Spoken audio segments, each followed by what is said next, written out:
As of publishing this video, we are on chapter 1138, where two of the God's Knights have been introduced, and the question arises as to, are they stronger than the Gorosei? Because even though Gorosei are supposedly higher rank, seeing them in action on Egghead Island was kinda underwhelming for many readers. Yes, they were powerful with mysterious skills, but all in all, the Straw Hats handled them fine.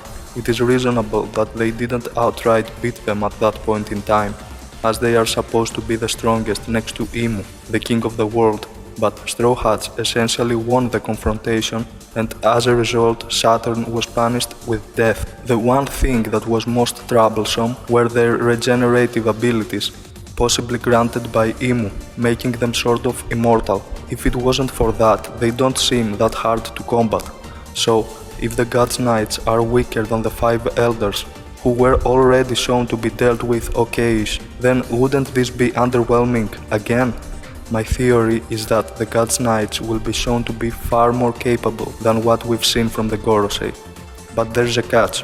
You see, like I said, the Elders are higher up in ranking, so how come they be weaker than the lower ranking Knights? It's simple. First off, the Gorosei are speculated to not use devil fruits for their transformations but some form of magic or being actual demonic entities. What if they, although individually less powerful than the God's Knights, could fuse together in one beastly form like a Chimera or Megazord? They could do this on their own or powered by Imu. After Straw Hats deal with the God's Knights, the 5 Elders will then seem like a child's play. But that's when it will be revealed that they have the ability to become one massive being. However, I do not think this transformation will be much of a villain, but rather serve as a mechanism to build up Imu.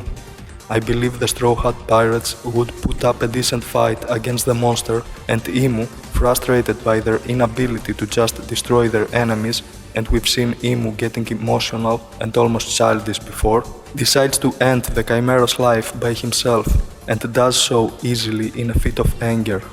If you've watched Dragon Ball Z, think Saiyan Saga, where Vegeta eventually gets rid of Nappa, who was a menace in his own right, easily, showing he's the real deal. That will serve to establish Imu's top-notch power level, who besides being served as a god in the One Piece world, doesn't have any feats to show his competence as of now. Yes, getting rid of Saturn kinda did that already, but Luffy and the crew didn't witness that, so a feat of strength by Imu in their presence is warranted still, and it must be someone of that caliber. Blackbeard could fit the criteria, but he should be a semi-final boss and taken care of by Luffy himself at all costs, so he is out of the question. Slaying the Chimera will be the perfect way to show just how merciless and far up above he is, or she. It could be a she or it for that matter, but I more so believe it is he. At that point, we will also get a nuanced backstory for the Gorosei themselves. It is most likely there will be nuance to the One Piece final villains, and there should be a reasoning as to why they serve Imu for so long, who in the end finishes them off, other than them being bad people or afraid to lose their lives.